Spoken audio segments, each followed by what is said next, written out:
આ જન્મમાં ફરી ભેગા થયા. 3 નહીં, હજી એક પાત્ર બાકી છે.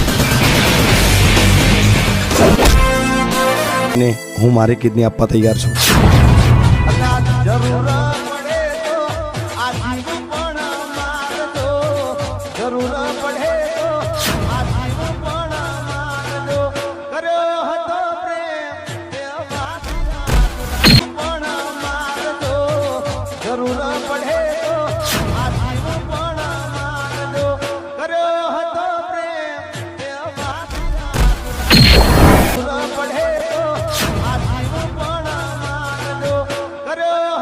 ગાવ કરવા વાળા પણ પોતાના જ હતા.